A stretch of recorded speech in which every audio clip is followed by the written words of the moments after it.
as well as other educational institutions in our area. Great. And all right, and I had the pleasure of meeting Blake Hakimian a few, maybe 2 months ago, maybe. And he is full of energy and great ideas, and is a UF political science senior, and has a great idea for Habitat for the Humanity. And so, Blake, if you'd like to step up, and do you have a presentation or just generally discussion? Short speech if that's okay. Sure. Okay. Okay, so the agenda talks about a partnership with UF Habitat for Humanity and the city to rebuild projects with some of the agencies you guys have. But first I want to talk about kind of how I got there, so it's kind of a reference point. About a year ago, I was working as a mentor in the public school system at Duval Elementary, and I was mentoring a student named Tyler. And over the course of the year, we talked about his problems and things he was going through, and it's based on a problems, issues-based system. So, of course, he had problems going on in his life.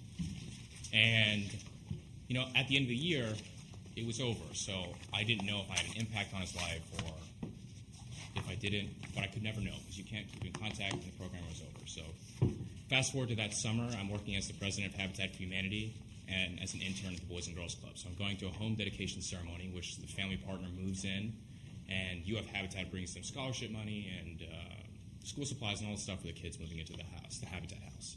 Mm-hmm. And when I'm getting out of my car, I hear a kid screaming out my name, and I turn around, and it's Tyler. Habitat for Humanity had built his home, and I had no idea. And it was in that moment that it clicked for me that the two most important things in a kid's life is a house and a good place to get an education. Now, we can't do anything about the school system, or at least I can't. And we all know that the school system and how it should be operated is an endless debate. Common Core, No Child Left Behind, Head Start, all these different systems. We don't know which one's the most effective. But we do know from almost an ancient study, but in a 1970 study out of Harvard, they found that the most determinant factor in a child's academic success was poverty, if the child was impoverished or not. Yeah. It wasn't student-teacher ratios or how many teachers had PhDs, but if the child was hungry, he was not going to learn. And so these are things that I can control and our organizations can control. If they're in a house with Habitat for Humanity, and if they're getting a good education and after-school program with tutoring and mentoring and basically someone to care about their problems. That's something that we know is proven to have an effect on their lives. So what I realized was that our organization at UF Habitat has 500 volunteers, and we use 25 per build. So we had this huge volunteer excess. And we have 2 centers in Alachua County doing cycling through 600 students. And their average GPA is a 3.0 at the Boys and Girls Club, comparative to the schools they go to. So we have put into works, and we had a fundraiser, raised $16,000, and we have been renovating the 2 centers in this county. But what I want to ask for is an additional $15,000 from the city of Gainesville and set a precedent for the city of Gainesville investing in large volunteer forces from the University of Florida and doing projects maybe even outside of Habitat's scope. And then afterwards work with community agencies like CRA and Parks and Rec to further projects of the city through UF Habitat. Okay. Very good. We had some backup, including the email or the letter you initially sent, sort of an executive summary of, creating a type of permanent partnership structure with the University of Florida, perhaps with a student liaison who could direct and mobilize UF volunteers. And so, and then our staff recommendation is for the city manager to identify a staff liaison on our side to work with you and identify some of these projects and opportunities for students. You think that gets us off the ground? It does get us off the ground, but it's just that the focus of this project initially is affordable housing and education. Yeah. And then it ties into the issue of utilizing and maximizing these large volunteer forces at UF towards bigger projects, right, even if they're outside the scope of the nonprofit Habitat, which is affordable housing. So I want to basically spearhead it with that issue, and then once we're finished, move into the liaison part of it. And I'll be staying at University of Florida for a master's degree, so 1 more year, and I can be head of that liaison after we finish the Boys and Girls Club come May 2016 with that project. That'd be great. Commissioner Warren. Yeah, I certainly do appreciate your availability and not only suggesting something but volunteering to be the liaison person there. I wanted to ask staff, I know there's many community groups that we have on a regular basis that we contribute to. It's kind of a part of the planning budget. But to ask staff, do we already have something with Habitat Humanity as one of those organizations that we're working with? Mayor, members of the City Commission, Fred Murray, Assistant City Manager, yes, we do. We have various projects. We work with them. We also donate land to Habitat for Humanity so they can build homes. So we do have a good partnership with Habitat for Humanity and other nonprofits that build affordable housing in the community.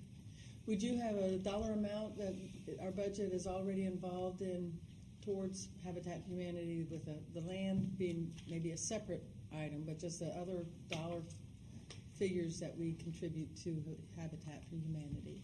Mayor, I don't have that information on the top of my head, but we could provide a memo to you exactly how much we do provide to them. And we also provide to other nonprofit organizations as well, doing very similar work as well. Right, and so maybe that would be a follow-up, Mr. Murray, that we could do, is to look at the total picture of that umbrella of the community groups. I know I can go look it up in my backup information, but that's usually our budget process that we go through, and just making sure that we're following fiscal responsibility with planning and putting things in place that are durable, enduring time, that we're not just going to do for 1 year. I think one of the main things the city looks at is being a consistent partner in the long run. This idea is actually kind of strange because it's not exactly a Habitat for Humanity project. It kind of blurs the line on what nonprofits do. Basically, how I came in to see it is that when it comes to UF volunteers or just student volunteers, the kinds that volunteer to work 5.5 hours in Florida heat building a house are not the same volunteers who do other projects. Right. The kinds on our team are highly motivated. So it wasn't so much that they were Habitat for Humanity volunteers as they were determined to make an impact. And so even if people complain that we're getting outside of the scope at my organization at UF, it didn't matter because we had such a highly mobile force, highly motivated force, and they weren't doing anything. And they were getting cynical and jaded and dropping out. So even though, and we're not using Habitat for Humanity money, it's private money that's been donated so far on the project. So I wanted to utilize this huge force, wherever the money comes from, and then repair these centers because they're in disrepair. And if no one's fixing them and we have the resources to do it, why not just do it, even if it's outside the scope and it's not on a piece of paper? Well, your passion is certainly admirable, and your follow-through is great. You're going to do many good things, whatever profession you choose. To have that many volunteers for a small number of houses that get built each year, it's hard to match up that energy and have them feel that they're completing their community service somehow and really doing something worthwhile. You conclude? Yeah, I don't know if I can support a motion for funds at this point. Well, and to be clear, I think what we would do is part of what the manager would work out would be, or with whoever is the assigned staff liaison, would be able to sort of work out a more tangible proposal, sort of what it would look out like. And then if funding sources are necessary, that would be sort of rolled into a recommendation that would go to the city when we sit as a city commission and not at the general policy. So, yeah, it's sort of premature for us to allocate any funds, but it's absolutely the right time to start planning this and sort of, because it sounds to me what you're describing is sort of a new kind of volunteerism that doesn't fit into sort of the conventional categories, and a great way to harness that energy and really turn it to some productive uses. That'd be great. Commissioner Wells. Thank you, Mr. Mayor. Again, thank you very much for following up with us. I know you were here before, and I appreciate that.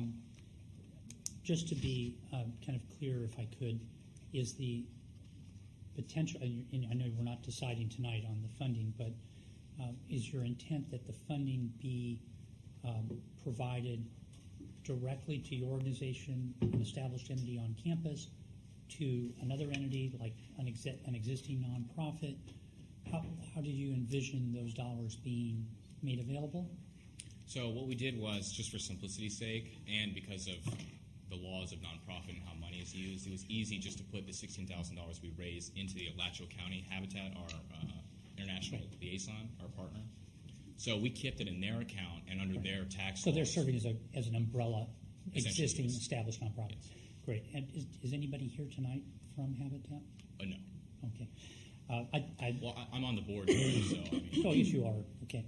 So I think that's exactly what I hoped I would hear, is that, because that's often the best way for an initiative to get off the ground without having to go into a lot of complexity, and it also lends the credibility and the professionalism of an existing group to help kind of oversee and give assurance to the public about how dollars are monitored, utilized, and so forth. So to me, that is the perfect approach. okay, thank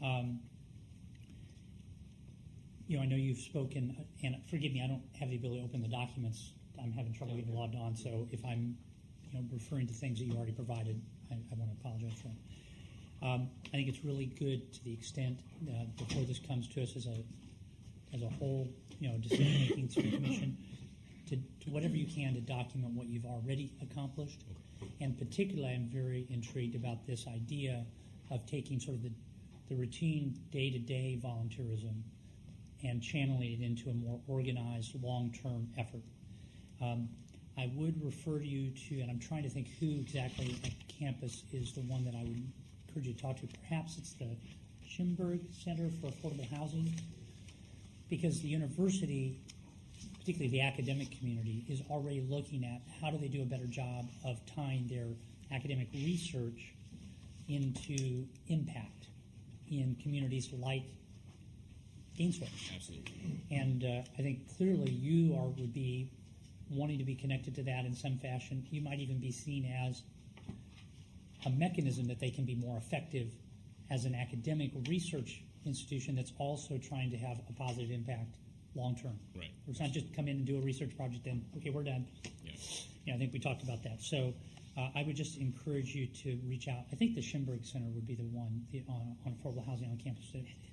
That would also give you an opportunity to eventually become a model for other communities around the state and around the country. Right.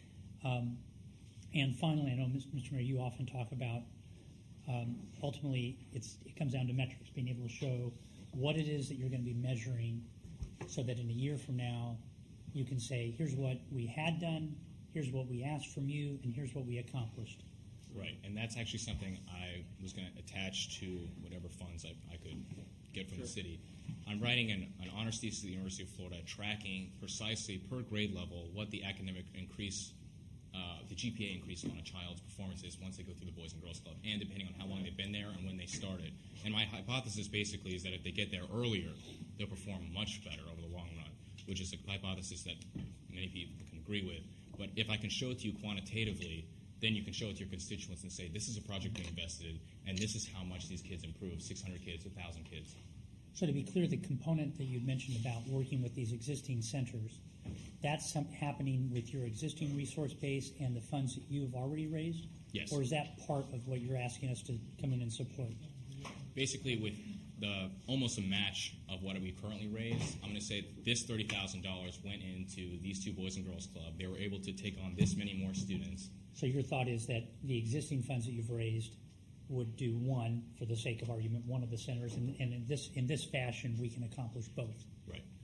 Okay, so again, it'd be very important, I think, for that final decision to have your partner in terms of the Boys and Girls Club here to be able to talk about how they reviewed your business plan and they believe that what's being proposed can be accomplished, and that they're committed to being partners in that, because that sounds to me like that's critical